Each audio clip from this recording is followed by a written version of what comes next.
este próximo jueves, que va a ser Dios mediante el 2 de enero, mamá estuviera cumpliendo 67 años de edad.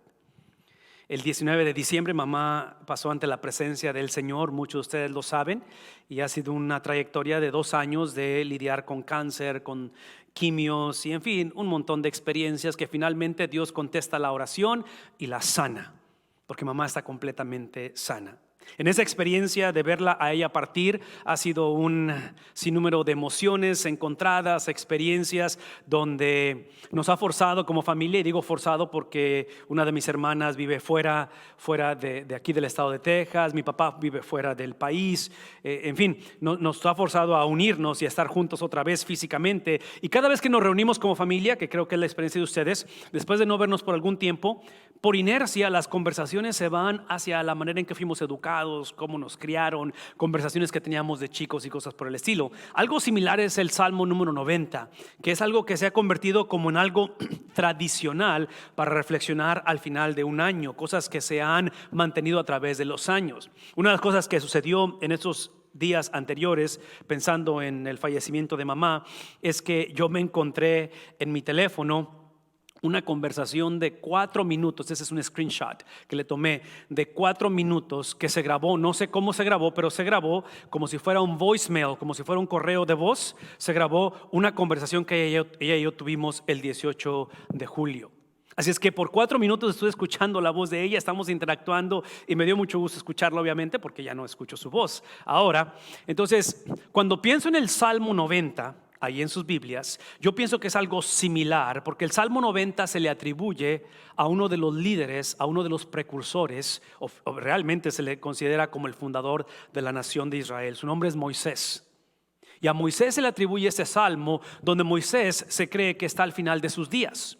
Entonces, aunque este es el 18 de julio de este año y mamá no muere hasta el 19 de diciembre, es obvio que ella no sabía que iba a morir para el finales de este año, pero para mí hasta cierta manera esto es recordar, cuando escucho su voz, no solamente escucho lo que me está diciendo o la conversación que estamos teniendo, que es específica en algo que está sucediendo en la familia en ese momento, pero escuchar su voz es recordar todo lo que ella dijo, todo lo que ella fue, todo lo que ella enseñó en nuestras vidas. Entonces, pensar en el Salmo 90 hasta cierta manera es como encontrarnos un mensaje de voz, un texto que alguien dejó de años atrás. En este caso es Moisés. Quiero que lo lean conmigo con eso en mente, que es la reflexión de un hombre, un gran hombre de Dios, el cual está viendo o está haciendo un vistazo retrospectivo de la vida, de su peregrinar en él. Entonces, si yo esta mañana les pidiera que grabaran un mensaje de voz de su vida, de su caminar, y no estoy diciendo que necesitamos morirnos ya o deseo que alguien muera, todo lo que estoy diciendo, si fuésemos a escuchar o encontrarnos un mensaje de voz de tu vida y tú tuvieras la oportunidad de hacer algo en retrospectiva, estuvieras reflexionando cómo fue tu caminar en la vida, en tu juventud, tu adolescencia, aún tu vejez, ¿qué dirías? ¿Qué grabarías tú si estuvieras grabando tu último mensaje? Es lo que creo que el Salmo 90 es. Y ahí es donde Moisés inicia la conversación iniciando con una palabra que es trascendental. En otras palabras, Moisés es un líder único en la historia de la humanidad, en la historia del judaísmo, en la historia del cristianismo, que él pudo haber iniciado con su llamamiento, pudo haber narrado cómo es que Dios lo rescata al principio, acerca de la matanza que hay de niños allá en Egipto. Moisés pudo haber iniciado con su encuentro con la zarza ardiendo, pero Moisés no inicia con ninguna experiencia propia. ¿Con quién inicia Moisés? Inicia con Dios. Por eso al principio les decía, recuerden que les dije la palabra Abal, que cuando nuestra vida está centrada en Él, Él se hace responsable de nuestra vida. Él dice, yo asumo responsabilidad de todo lo que te sucede. Por eso es que Moisés inicia con el nombre personal de Dios. La palabra Adonai es ese nombre en el cual no es solamente el Dios o un Dios, pero es ese Dios personal. Mi oración ha sido, y espero que este 2019 no termine sin que en tu hogar, en tu vida, en tu matrimonio, como hijo, como joven, como adulto, tú hayas llegado al momento, estés en la condición donde Dios sea alguien personal en ti. De que no solamente sea una doctrina, sea un concepto, o sea una ideología, o un canto, o una poesía de la cual todos escriben y todos la cantan, pero que sea alguien personal. Moisés dice, Señor, tú has sido, ¿quién ha sido él? Después de 120 años de caminar sobre esta vida, creemos que ya en sus años de vejez, él no sabe que ya está por morir, pero está en sus últimos tiempos ya de vida, donde ha vivido un montón de cosas, ha experimentado altas y bajas, ha visto muchas cosas. Él dice, tú eres algo personal que te has convertido en nuestro refugio. Eres el refugio, de tal manera que en el caso de las generaciones en la Biblia se considera que una generación son 40 años. Y si les acabo de decir que tiene 120 años, a Moisés le tocó ver ¿cuántas generaciones? 40 y básicamente 3 generaciones. Y en 3 generaciones de 40 años, 40 años, 40 años, él llega a la conclusión de que Dios ha sido nuestro refugio. Ese refugio es aquel en el cual, en esa relación personal, él presenta la perspectiva que estoy convencido hoy en día que en el caso de nuestros hijos, en el caso de los jóvenes y también adultos, pero jóvenes, si nuestros jóvenes leyeran o dijeran esto públicamente en las escuelas, si los jóvenes pusieran esto en los medios sociales y declararan que el mundo fue creado por Dios, se van a meter en problemas, ¿no es cierto? En las universidades, si tú afirmas que la creación, que la vida fue creada por Dios, este versículo automáticamente descarta la posibilidad de legalizar el aborto. Yo argumentaría, porque está diciendo que Él es ¿quién? Él, antes que naciese en los montes, antes que crearas, ¿qué cosa? La tierra, el mundo, desde los tiempos antiguos y hasta los tiempos postreros, tú eres Dios. Entonces, una vez más, si fuésemos a encontrar dentro de 20 años, 40 años, 80 años, encontráramos tu perfil de Facebook, encontráramos una carta que dejaste, encontráramos un mensaje de voz, ¿qué sería lo primero que aparece ahí en todo ello? Si alguien revisara el historial de nuestros medios sociales, que en el caso de Moisés estamos encontrando un legado en el cual él afirma que él es el Dios de la Biblia, que él afirma, dice, desde los tiempos antiguos hasta los tiempos. Está usando la perspectiva y recordándonos que el ser humano simplemente por la manera en que fuimos creados, nosotros no tenemos la habilidad de pensar más allá de tiempos antiguos, tiempos postreros. En otras palabras, siempre estaremos limitados al concepto del tiempo. Y él dice, tú eres aquel que antes que naciesen los montes y antes que crearas la tierra, ¿qué está diciendo? Que antes que existieran las cosas, tú eres. Entonces la invitación esta mañana a concluir el 2019 y movernos hacia el 2020 es de que nuestra vida esté fundada en el Dios que es trascendental, en el Dios que no tiene límites, el Dios que es eterno. Entonces este salmo, una vez más, Moisés reflejando en lo que viene siendo una vida transitoria, sería la palabra en español, algo que es transitorio, algo que es temporal, que es la vida del hombre. Él la ve desde la perspectiva del Dios que es eterno. Por lo tanto, esto nos lleva a esto, y aquí es donde me gustaría que consideraran mi invitación de iniciar sus vidas, su conversación, su legado, su historia, la grabación que llegaron a dejar en entender esto, que la promesa al poner nuestra confianza en la eternalidad de Dios no es de que la vida en la tierra va a ser segura, de que va a ser estructurada, de que nada malo va a suceder. Todo lo que Moisés dice es que después de 120 años, después de conocer la vida en el pináculo de la fama como el príncipe de Egipto, ser aquella persona que era el que estaba destinado a ser el segundo en comando de la nación más poderosa del mundo, y a los 40 años, usted recuerda la historia, él va a cometer ¿qué va a hacer? Un homicidio. Y mata a un egipcio, y él tiene que salir huyendo a los 40 años, y por los próximos 40 años él va a ser un refugiado, él va a ser un expatriado, él va a andar hasta cierta manera sin identidad, e inclusive agarra una profesión que es la opuesta a lo que es un realeza, una profesión en la cual es la opuesta del príncipe de Egipto, ¿sí? Y como el príncipe de Egipto estaba acá en la coronación siendo algo supremo, y termina siendo un pastor de ovejas por los siguientes 40 años. Y a la edad de 80 años, ¿recuerdan la historia? Una zarza ardiendo que le dice a Moisés, necesito que regreses ¿a dónde? A donde no quieres ir. Y eso es lo que quiero mostrarte, Moisés, que cuando tú afirmas mi eternalidad, cuando tú reconoces que desde tiempos postreros, desde tiempos antiguos hasta tiempos postreros, yo soy Dios, Mi esencia como Dios, mi eternalidad no es para que vivas el resto de tu vida o el resto de tus días simplemente bajo la seguridad de que nada te va a pasar, de que todo está predeterminado, de que la vida es una fórmula, que si tú ofrendas Dios te bendice, si tú oras, sí, ese es el evangelio de la prosperidad, ¿no es cierto? La Biblia enseña que lo que Él promete en medio de la inseguridad, en medio de la incertidumbre, en medio de no saber el día de mañana, es de que Él será, ¿qué cosa? Nuestro refugio. Que en medio de las situaciones en las cuales el 2019 han traído difíciles, pruebas, dificultades, si tú esta mañana estás aquí y tú esta mañana tienes la habilidad de poder declarar la grandeza de Dios, no es porque tu vida ha sido perfecta o tu matrimonio ha estado exento de situaciones, mucho menos te voy a garantizar que el 2020 va a ser mejor que el 2019. Oramos por eso y no hay nada malo por ello, ¿me explico? Oramos para que el Señor simplemente su misericordia se siga extendiendo, pero por encima de lo que llegara a suceder, Moisés dice, ¿tú eres qué cosa? Tú eres simplemente mi refugio. Entonces mi oración es que ese 2020, mi deseo es que ese 2020, esta generación que está por detrás de nosotros, que sea la generación que otra vez no pensemos en Dios como un sirviente cósmico, hemos dicho anteriormente, cosmic butler.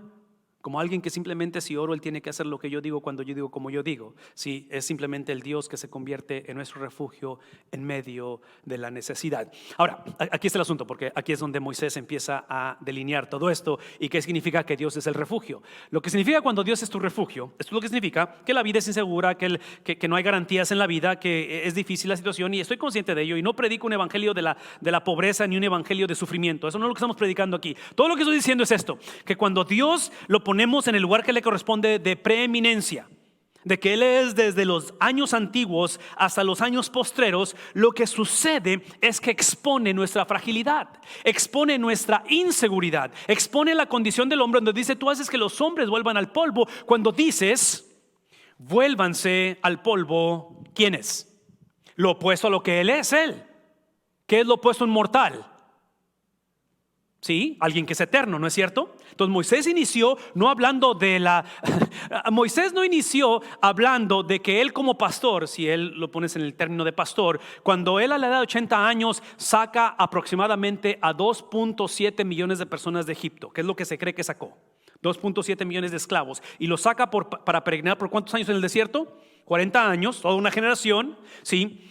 El momento en el cual el pueblo de Dios desobedece y el pueblo de Dios es llevado al polvo, porque a raíz de la desobediencia Dios dice, esta generación no va a entrar a la tierra prometida. ¿Qué significa ello? Que Moisés, en una reunión que tiene con Dios, tienen que hacer las matemáticas y dicen, ok, son 2.7 millones de personas, okay, ya salieron de Egipto, la meta no era salir, la meta era entrar, pero por su desobediencia no van a poder entrar. Entonces, ¿qué es el plan, Moisés? Como pastor de esta iglesia nueva, tu trabajo va a ser básicamente enterrar, para que vayan al polvo, 2.7 millones de personas. Eso significa que si vas a durar 40 años en el desierto, vas a tener que hacer aproximadamente 15,000 funerales por año. Esa es la misión. Es atractivo el ministerio, ¿no es cierto? Enterrar a 15,000 personas por año. Porque acuérdense que quien entra a la tierra prometida son los hijos de los que salieron, ¿verdad? Entonces, Dios es eterno. El hombre no lo es, por lo tanto el hombre eventualmente es mortal. Y en esta condición Moisés, haciendo recuento de ello, dice Moisés, 1000 años, para ponerlo en perspectiva, 1000 años para ti, hablando de tu eternalidad, es que son como el día de ayer que ya pasó. Son como unas cuantas horas en cuestión de, en otras palabras, me ha tocado ver, regresando a sus primeros 40 años, me tocó ver la grandeza de Egipto. Cuando yo era el príncipe de Egipto, era una nación que no había comparación con ella, con Egipto. Su grandeza, su majestad, ¿sí? Y pensaron que Egipto iba a ser eterna. Trágicamente, muchos pensamos que Estados Unidos es de la misma manera, que vamos a estar aquí por siempre. Toda nación eventualmente nace y eventualmente ¿qué? Todo sin excepción, ¿no es cierto? Entonces, observen esto. Está usando la perspectiva de lo que pasa como príncipe de Egipto, y ya él vio a Egipto florecer y vio a Egipto decaer. A Moisés le tocó ver eso. Le toca ver la transitoriedad de la vida cuando él está pastoreando ovejas y simplemente está haciendo su propia vida, a cierta manera tratando de vivir una vida sin complicarse la existencia, y eventualmente como el caudillo, como el creador de la nación de Israel, llega a la conclusión de que el hombre siempre está limitado al tiempo. Y yo en lo personal creo, esto es simplemente lo que yo creo que está diciendo en medio de todo ello, porque si algo le tocó ver a Moisés fue precisamente el sufrimiento. Como príncipe de Egipto, le tocó ver el sufrimiento de la opresión de su propio pueblo. En cuestión de pastorear ovejas, le toca ver esta experiencia en la cual él pierde su identidad, más sufrimiento. Eventualmente, cuando él está guiando al pueblo de Israel o a los hebreos por el desierto, otra vez son 15,000 funerales aproximadamente que va a tener que llevar a cabo por año. ¿Qué implica? Que hay mucho sufrimiento. Y en medio del sufrimiento, él está diciendo simplemente esto: yo sé que el sufrimiento que tú estás viviendo, que estamos viviendo, que hemos vivido, que vamos a vivir, está limitado en el concepto del tiempo. El Dios de la Biblia es más allá del sufrimiento. El Dios de la Biblia tiene la habilidad en la cual Él no está limitado a tu sufrimiento. De tal manera que, observen esto, arrasas a los mortales, son como un sueño, nacen por la mañana y son como la hierba, hablando de cómo es la vida transitoria. Dice que al amanecer brota lozana y por la noche ya está marchita, y eventualmente esa vida, esa hierba se ha de secar. Todo lo que estamos contemplando esta mañana es que una de las características de Dios es que Él es un Dios justo. De que estos versículos que acabo de leer, versículos 3, 4, 5 y 6, es simplemente entender que esa transitoriedad de la vida es el juicio de Dios, porque la Biblia nos enseña desde un principio que el alma que pecare, esa también ha de. Entonces, originalmente el hombre no debió de haber muerto físicamente, pero por el pecado el hombre tiene que encarar el juicio de Dios, y trágicamente el hombre conoce lo que conocemos como esta muerte física. Lo irónico de la historia es que el juicio de Dios, en este caso el hecho de que somos mortales, el hecho de que estamos limitados y de que hay sufrimiento en la tierra, es la manifestación del amor de Dios. ¿Cómo lo sé esto? Porque, una vez más, si nosotros somos seres transitorios y somos seres mortales, y la muerte física es el producto del pecado, la muerte física es el producto de un reino que existe en este momento temporalmente, que es el reino de Satanás, ¿sí? Nos damos cuenta que al final de la historia, injusta que sea la muerte, y lo es, injusto que una persona tenga cáncer y otras no, y lo es, injusto de que haya sufrimiento en la tierra, hay un Dios que eventualmente traerá justicia a este mundo. Entonces, cuando hablo acerca del juicio de Dios, típicamente pensamos en un Dios que regaña, en un Dios que castiga, lo cual vamos a ver en un momento dado, y sí hay parte de ello, pero por encima de ello es que si nosotros hemos sido descritos a través de estos versículos y hemos visto que nuestra vida es como el amanecer en la cual brota y en la noche simplemente se marchita y se seca, si hemos visto que esta es nuestra vida, nos damos cuenta que nos hemos dado cuenta que aun cuando la vida nacemos, crecemos, nos reproducimos y eventualmente morimos, nos damos cuenta que fuimos creados para una eternidad. De que aun cuando nuestro cuerpo está padeciendo las repercusiones del pecado y estamos viviendo a través de esa transitoriedad de la vida, nos damos cuenta que el juicio de Dios es aquel que nos manifiesta que su amor es aquel que nos permite entender que fuimos creados para una eternalidad. De que en este caso el haber sido creados a la imagen y semejanza de Dios es porque el hombre, dentro de esa relación con Dios, puede conocer el amor de Dios. En mi mente, la manera en que pienso y traduzco ese tipo de cosas del amor de Dios en medio del juicio de Dios, pienso en las vacunas que les dimos a nuestros hijos. Nuestros hijos, cuando nacieron, tenemos 3 hijos y les dimos vacunas. Cuando el bebé recibe sus vacunas, cuando recién nacido y lo inyectamos, ellos ven las jeringas como juicio, como que si lo estuviéramos castigando al bebé, ¿no es cierto? Y lo que hacen es llorar y se oponen y ponen lucha porque no quieren ser vacunados. Pero como padres sabemos que esas vacunas lo hacemos ¿por qué? Porque los amamos. En otras palabras, eso es lo que estoy tratando de decir. El hombre con su vida transitoria, cuando el hombre pecó en el huerto del Edén, porque Él es un Dios justo y porque nos ama, Él no pudo simplemente hacerse de la vista gorda y ver hacia el otro lado. Él tenía que permitir que el hombre encarara las consecuencias de su desobediencia. Y ahí es donde esta combinación de ambas, que no nos gusta pensar en ello, porque nos gusta pensar en un Dios que es o es justo o es un Dios compasivo. O da a la gente lo que merece o da a la gente lo que necesita. Pensamos en ello cuando realmente es ambos. Observen cómo Moisés, haciendo esta reflexión, termina diciendo esto: tu ira en verdad nos consume y tu indignación. Observen el lenguaje, habla de la ira de Dios, habla de cómo es aquello en lo cual la indignación en un momento dado trae el concepto de terror en nuestra vida. En otras palabras, cuando encaramos el juicio de Dios, que es en sí la manifestación del amor de Dios, lo que no produce simplemente una mejor condición de nuestras vidas, produce la realidad de quiénes somos primeramente. Porque la tendencia del ser humano es que buscamos a Dios no para que me diga quién soy yo, simplemente para que mejore quién creo que soy yo. Ese no es el evangelio, es el evangelio de la prosperidad. Es simplemente pensar que Dios es un ser cósmico que me va a servir. Así es que Dios entiende que yo estaba joven en ese tiempo. Dios entiende que ahorita no tengo trabajo, por eso es que hago esto y esto y esto. Dios entiende porque en mi matrimonio anterior, por eso hice. Sí, o sea, empezamos a hacer nuestro propio raciocinio de que en realidad lo primero que Dios presenta al hombre no es solamente quién es Él. Moisés dice: tú eres el Dios, tú eres el Señor, tú eres grande, tú eres aquel que existes desde tiempos antiguos a tiempos postreros. Pero eventualmente está mostrando la condición del hombre, donde dice: la condición del hombre, ante ti has puesto nuestras iniquidades, a la luz de tu presencia has puesto nuestros pecados secretos. Esa es la razón por qué no nos conviene iniciar con Dios, porque iniciar con Dios no es el mejoramiento o la garantía de un mejor 2020, es examinar la condición del hombre.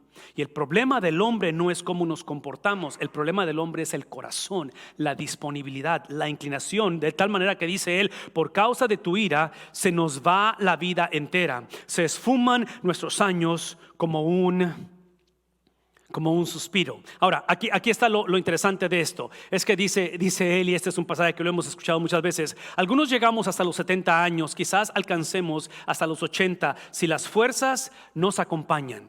Pero termina diciendo esto: tantos años de vida, sin embargo, solo traen pesadas cargas, calamidades, pronto pasan y con ellos pasamos también. En otras palabras, parte de lo que es el amor de Dios combinado con el juicio de Dios, y este es otra vez otro principio como padres, como abuelos, futuros padres para los que están solteros, es que todo lo que está diciendo Moisés es que Dios nos ama tanto que cuando desobedecemos, basado en esto, Él nos permite enfrentar las consecuencias de nuestro pecado. Porque la tendencia de los padres, ¿cuál es? ¿Qué es lo que típicamente hacemos? Típicamente cubrimos, excusamos o inclusive nos echamos la culpa a nosotros porque el hijo o la hija hace. En otras palabras, observen cómo la cuestión de los 70 años, 80 años es simplemente el contexto de poner otra vez la eternalidad de Dios, y cómo Moisés está ilustrando de que nosotros no somos Dios, de que el problema del ser humano siempre fue que él quiso ser como Dios. De que la razón por qué esta generación, la cual él pastoreó por 40 años, que debieron de haber salido de Egipto para entrar a la tierra prometida, la razón que no entraron no es porque Dios cambió de idea, no es porque Dios es vulnerable o es bipolar, o porque Dios simplemente se le durmió el gallo, como luego decimos, y estos empezaron a crear becerros de oro y empezaron a adorar imágenes. La razón por la cual esta gente no entró a la tierra prometida es porque Dios les ama tanto que les permite enfrentar las consecuencias de su desobediencia. Entre paréntesis, parte del amor de Dios, y es parte de la arrogancia del hombre, parte de la condición del hombre y de que Dios la está exponiendo esa condición, es de que a ellos convenencieramente se les olvidó que el haberlos escogido como mi pueblo no es porque yo los quería a ustedes, aunque sí los quería a ustedes, pero yo los escogí a ustedes porque a través de ustedes yo quiero ¿a quién? Al mundo. Ustedes son el vehículo para la salvación. Entonces piensen en la salvación de ustedes, piensen en su hogar, piensen en lo que Dios en el 2019 les puso en sus manos en recursos, en tiempo, en habilidades, en talentos, en dinero. Todo lo que Dios nos ha entregado como padres, en hijos, con abuelos, lo que nos entrega en salud, no es simplemente porque Dios quiere bendecirnos. Yo argumentaría que Dios no bendice. Lo que Dios hace es que Dios bendice a otros a través de nosotros. Eso es lo que yo argumentaría. Que las bendiciones de Dios son simplemente para bendecir a otros. Cuando esta generación se olvidó de ello, hubo consecuencias. Y dice él, es por eso que son 70, 80 cuando mucho. Y todo eso eventualmente pasamos cada uno de nosotros. Por lo tanto, dice, ¿quién puede comprender el furor de tu furor, de tu enojo? Tu ira es tan grande como el temor que se te debe. Y finalmente termina diciendo en este versículo, en el versículo 12, termina diciendo esto. Y otra vez, ya dijimos que este es un mensaje de texto, este es un mensaje tal vez de voz que encontramos de Moisés en el Salmo 90. Está llegando al versículo 12. Y todo lo que ha implicado Moisés por 11 versículos, todo lo que ha implicado, basado en la grandeza de Dios y basado en que a ella le tocó vivir príncipe de Egipto, pastor de ovejitas y el fundador de una nación. Y entre paréntesis, antes de decir lo que soy por decir, este es el mismo hombre que es un caudillo que va a aparecerse en la transfiguración de Jesús en el Nuevo Testamento. Este es un gran hombre de Dios. Y la conclusión a la que él llega, después de 120 años de edad, creemos, es que el pueblo de Dios no se le caracterizó por un espíritu enseñable. Mi pregunta es esta: ¿qué es lo opuesto a una persona enseñable?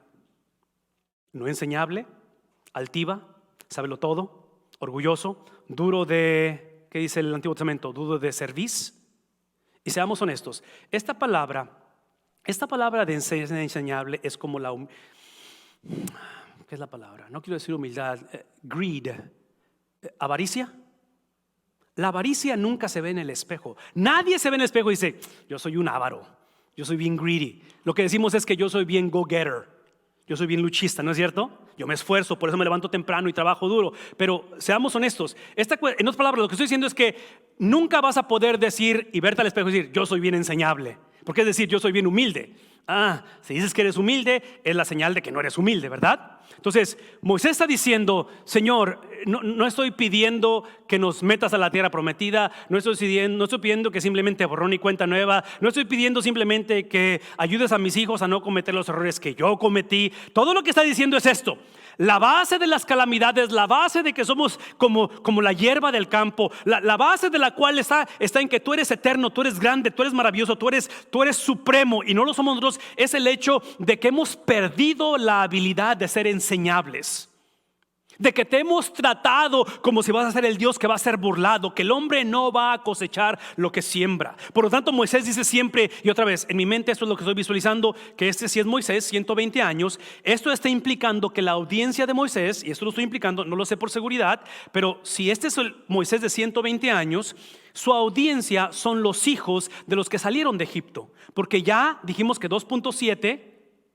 ¿qué pasó con ellos? 2.7 millones de personas ya murieron. Entonces, ¿quiénes son los que están por entrar? Me puedo imaginar a Josué, que es el pastor que viene en el ministerio de sucesión, es el líder que los va a llevar, el caudillo que los va a meter a la tierra prometida. Y yo puedo imaginarme a Moisés diciendo a la edad de 120 años, el haber sido educado en las mejores universidades, el mejor entrenamiento en Egipto, con capacidades nunca antes vistas por un ser humano en la vida de Moisés, la unción que tenía de parte de Dios, la habilidad que tenía de hablar directamente con Dios. Y su conclusión es esto: enséñanos. Josué, si vas a ser el hombre de Dios, necesitas mantener un espíritu enseñable. Hijos de los que salieron de Egipto, si van a ser la generación que poseen la tierra prometida y van a vivir su vida como si realmente Dios es eterno, Dios es grande, van a tener que ser una generación de hombres y mujeres que sean enseñables. Y es ahí donde Moisés dice, enséñanos a contar bien nuestros días, de tal manera que al final de nuestra historia seamos recordados como la generación que no fue por sus logros, no es por su resumen, por sus títulos colgados en la pared o por la cuenta de banco. Nada malo con eso que dejamos, pero es porque, ¿qué cosa?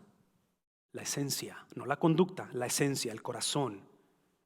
Para la mente judía es donde habitan las intenciones, el alma, donde están las emociones, donde tomamos la cuestión de lo que en inglés se llama will, la voluntad, libre albedrío, que el corazón adquiera ¿Por qué? Porque una vez más, porque si él está en 120 años y él le tocó ver el funeral de 1,500 personas por año, por 40 años, él llega al punto en el cual de entender que la razón que este pueblo no entró a la tierra prometida fue por falta de sabiduría.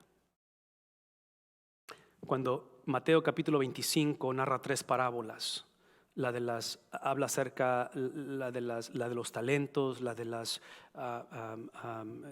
esposas o las sabias e insensatas. Son 5 sabias, 5 insensatas, y habla diferentes parábolas. Observen que al final habla de que ahí será el llorar y el crujir de dientes. Yo estoy convencido que está hablando de cristianos, porque va a ser triste que lleguemos al cielo y descubramos un montón de bendiciones que Dios había estipulado desde antes de la fundación del mundo para sus hijos en este mundo, pero por falta de sabiduría, ¿sí? Qué trágico sería que nosotros fuésemos, que tú fueses como padre, como abuelo, como joven, que tú fueras la última generación de tu familia que buscó a Dios. ¿No sería trágico eso? Esto habla de la intencionalidad. Por tanto, eso es lo que quiero que se lleven esta mañana. Simplemente que el juicio de Dios es necesario. Y esto es duro de predicar y duro de enseñar, porque el juicio de Dios produce ¿qué cosa? No una generación justa, porque lejos, me encantaría que la historia fuera que le das la vuelta a la página del libro de Deuteronomio, porque es Génesis, Éxodo, Levítico, Número, Deuteronomio, el 5.º libro donde termina la vida de Moisés. Le das la vuelta a la página y es Josué y es Jueces y la cosa florece. ¿Qué es lo que sucede cuando le das la vuelta a la página? Un pueblo que hace duro de cerviz, rebeldes, que es el punto de que el juicio de Dios lo que promueve es la vida de, no una nación justa, es la vida del justificador. ¿Qué estoy diciendo? Véanme tantito, esto es lo que estoy diciendo. Todo lo que estoy diciendo es que este mensaje, este año que está por iniciar, no es simplemente una fórmula en la cual que si tú crees y estableces la grandeza de Dios y ves la fragilidad de tu vida, el 2020 te va a ir bien. Todo lo que estoy diciendo es esto: si tú inicias con la grandeza de Dios, con la eternalidad de Dios, y ves que tú y yo somos transitorios, lo que te va a llevar es a el justificador. Es a apreciar y entender la necesidad que en el 2020 tenemos, no de una mejor generación, no de que Estados Unidos escoge el mejor presidente o el presidente correcto para las elecciones que vienen. Es simplemente de decir, lo que necesitamos como nación, como familias, como iglesia, es la presencia de aquel que satisface la justicia de Dios, y ese es Cristo. De que el que viene a hacer la diferencia en el pueblo de Dios eventualmente no es una mejor versión del pueblo de Dios, es literalmente la esencia del Cristo resucitado. Por eso es que nosotros en un momento dado tenemos la habilidad a través de Cristo de clamar en el 2020, decir: ¿cuándo, hasta cuándo, Señor, te volverás hacia nosotros? ¿Hasta cuándo, Señor, vas a compadecerte de nosotros que somos tus siervos?